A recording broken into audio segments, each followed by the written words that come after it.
são as plantas que a gente chama de samambaias. Cara, todo mundo conhece samambaia porque todo mundo tem vó ou teve vó. Minha avó tinha um monte de samambaia na casa dela. Então, pessoal, samambaia é um grupo de plantas bem conhecido, a gente chama elas de pteridófitas. Além das samambaias, as avencas também. A gente muitas vezes chama a avenca de samambaia também, é tudo o mesmo grupo vegetal. Essas plantas, pessoal, também são plantas de ambiente terrestre úmido. São plantas dependentes da água, inclusive para a reprodução, como as briófitas. Além do ambiente úmido, elas gostam de sombra. Pteridófita normalmente é planta epífita. É planta que vive presa no tronco de grandes árvores. Lugar onde tem muita pteridófita aqui no Brasil é a Mata Atlântica, né? As pteridófitas da Mata Atlântica, elas vivem no tronco de árvores gigantes, ambientes sombreados. Lá na casa da avó, a gente planta a samambaia onde? No xaxim, para simular o tronco da árvore, aonde ela se prende. Então, igual a orquídea, as pteridófitas, elas são plantas epífitas, apesar que a orquídea não é pteridófita, é angiosperma, hein, pessoal? Pessoal, as pteridófitas, elas apresentam algumas características que são marcantes também. Elas são chamadas de cosmófitas. Plantas cosmófitas são plantas que apresentam raiz, caule e folha verdadeiros. Briófita era talófita. Pteridófita é cosmófita. Além de ser cosmófitas, pteridófitas também são vasculares ou traqueófitas, ou seja, mais uma novidade evolutiva aqui para as pteridófitas. São plantas que apresentam vasos condutores de seiva.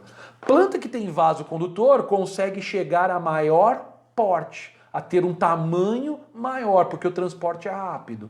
Plantas que não têm vasocondução, como as briófitas, essas plantas elas costumam ter pequeno porte. Bom, as pteridófitas, pessoal, elas também são criptógamas. Elas têm estruturas reprodutivas microscópicas que a gente não vê a olho nu. Você nunca viu uma semente de samambaia, uma flor na samambaia, ou mesmo a samambaia produzindo frutos. Por quê? Porque essas estruturas, elas não ocorrem nesse grupo vegetal. Só ocorrem em grupos mais evoluídos de plantas. São estruturas reprodutivas macroscópicas. As samambaias, assim como as briófitas, são plantas criptógamas. A fecundação também é dependente da água por oogamia. Então vamos ver uma samambaia mais de perto e conhecer a sua estrutura. Isso aqui é o que a gente vê a olho nu da samambaia, né? A samambaia ela tem um conjunto de raízes para se prender a um substrato, o tronco de uma grande árvore. Existe um caule que a gente chama de rizoma, é um caule mais escondido na planta, porque o que a gente vê mais mesmo são as folhas. Existem essas estruturas aqui que a gente chama de báculos, são as folhas jovens, quando elas estão iniciando o desenvolvimento delas. E aqui a gente já tem folhas maduras. As folhas da samambaia, pessoal, são folhas compostas. Isso aqui, ó, é uma folha, isso aqui é outra folha, isso aqui também. Uma folha composta ela é formada por vários folíolos, tá vendo? Cada estruturazinha dessa aqui, ó, é um folíolo.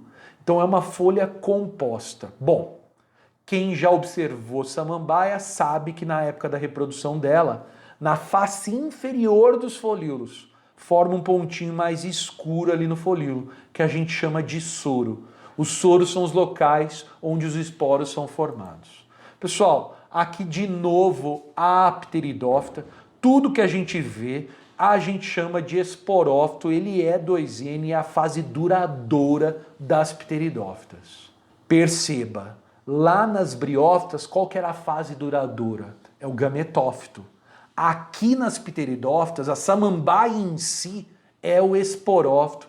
Então aqui nas pteridófitas, a fase 2N é predominante. Olhando em detalhes o folíolo da pteridófita, na face inferior, a gente consegue perceber aqui os soros, que são os locais onde existem esporângios que geram os esporos. E cadê o gametófito da samambaia? O gametófito, pessoal, é muito difícil de ver porque ele é extremamente pequeno.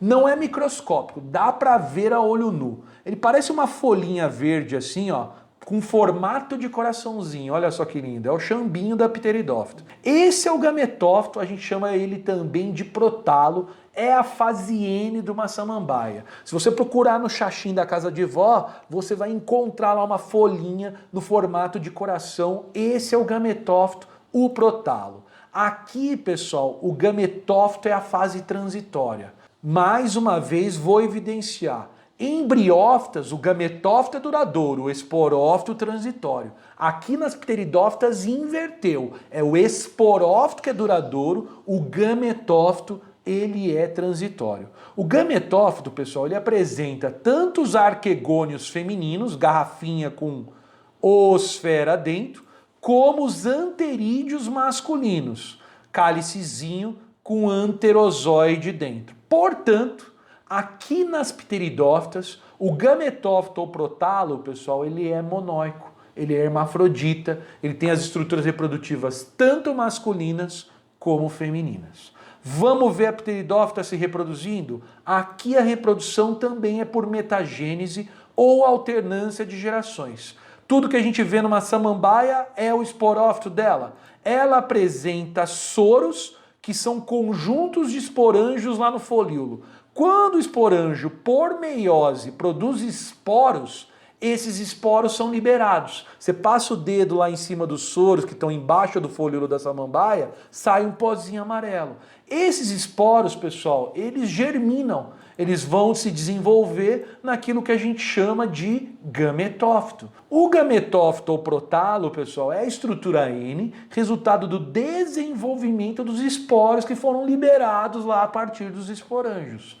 Esse protalo N, ele tem tanto o arquegônio, o gametângio feminino, e dentro dele a osfera, o gameta feminino. Como também tem o anterídeo, que é o gametângio masculino, que guarda os anterozoides, gametas masculinos. Como é que a anterozoide sai do anterídeo e chega na osfera? É óbvio que é com auxílio da água. A fecundação aqui, ó, depende do Zé Gotinha também. É com auxílio da água. Anterozoide biflagelado nada até o arquegônio e aí ele consegue fecundar a oosfera. O resultado dessa fecundação é um zigoto, que passa por sucessivas divisões para dar origem a um novo esporófito. Deixa eu explicar essa imagem aqui, ó. Tá vendo aqui essa folhinha com formato de coração? É o gametófito. Ele sofreu o processo de fecundação. Olha como está surgindo aqui uma nova samambaia, um novo esporófito em cima do gametófito. Inclusive, nesse processo de desenvolvimento, o gametófito ele vai sendo consumido ao longo desse crescimento da nova samambaia. Assim a gente fecha mais um ciclo de vida. Nesse ciclo, tem fase N? Tem fase N. Tem fase 2N? 2N também. Qual que é a fase predominante? A fase 2N é a fase do esporófito. A fase transitória é a fase do protalo, do gametófito monóico. Bom, tem alternância de formas de reprodução? Reprodução assexuada, com produção de esporos. Tem reprodução também sexuada, com auxílio da água, a fecundação. Portanto, aqui a gente tem um ciclo haplodiplobionte, a gente tem metagênese, alternância de gerações. Novamente, o esporófito 2N apresenta soros cheios de esporângios, que geram esporos por meiose. A meiose divide a fase 2N da fase N no ciclo de reprodução da planta. Os esporos germinam, geram o gametófito, protalo. Esse protalo monóico, ele tem tanto as estruturas reprodutivas masculinas, anterídeo, como as estruturas reprodutivas femininas, arquegônio. Anterídeo produz anterozoide, arquegônio produz oosfera. Gameta masculino, gameta feminino. Com o auxílio da água, esses gametas se encontram, formam um zigoto lá dentro do arquegônio. E a partir do zigoto se desenvolve um novo esporófito. A fecundação aqui representa a passagem da fase N para a fase 2N, metagênese.